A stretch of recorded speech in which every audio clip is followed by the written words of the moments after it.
एक सवाल, गांधारा की बुद्धिस्ट तहजीब को एशिया का सबसे रोशन, सबसे रूहानी दौर किसने बनाया? इसका असली जवाब आपको वीडियो के एंड में मिलेगा। लेकिन पहले चलते हैं उन रास्तों पर जहां वक्त रुक जाता था। पेशावर, टैक्सिला, स्वात और काबुल के दरमियान एक कदीम दुनिया बसी हुई थी। गांधारा, जो इल्म, फन, तहजीब और स्पिरिचुअल सोच का मरकज था। सोचो, एक ऐसी जमीन जहां हर पत्थर के नीचे कोई राज छुपा हो, हर वादी में कोई पुरानी कहानी गूंजती हो। यहीं के बादशाहों ने बुद्धिज्म को सिर्फ अपनाया नहीं, उसे एक रोशन अलग अंदाज दिया।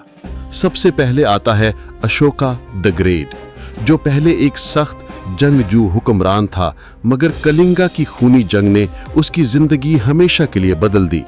तब उसने जंग छोड़कर दयालुता और अमन को अपना लिया और पूरे मुल्क में स्टूपास, मोनेस्ट्रीज और विहारास बनवाकर गांधारा को रूहानी मरकज बना दिया।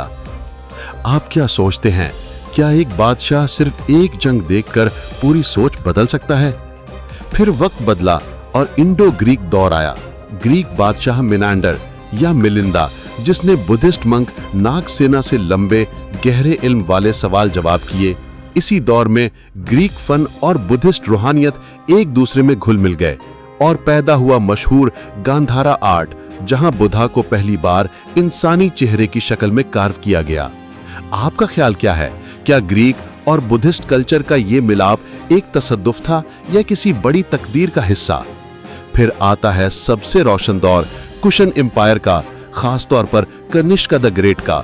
इस बादशाह ने पेशावर में दुनिया का सबसे ऊंचा स्तूपा बनवाया और फोर्थ बुद्धिस्ट काउंसिल बुलाकर महायाना बुद्धिज्म को सीधा सेंट्रल एशिया, चाइना और जापान तक फैला दिया।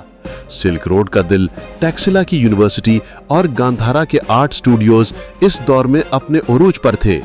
अगर टैक्सिला जैसी यूनिवर्सिटीज ना होती तो क्या बुद्धिज्म कभी एशिया भर में फैल पाता? मगर फिर हर तहजीब की तरह जवाल का वक्त आया। हंस के हमलों ने मोनेस्ट्रीज जला दी, स्कॉलर्स को मार दिया गया, आर्ट स्टूडियोज वीरान हो गए और धीरे धीरे बुद्धिज्म इस जमीन से गायब होता गया।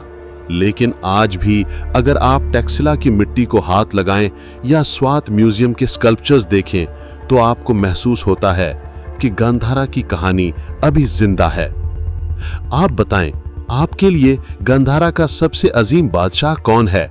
अशोका, मिनांडर या कनिष्का? और अब शुरुआत का जवाब।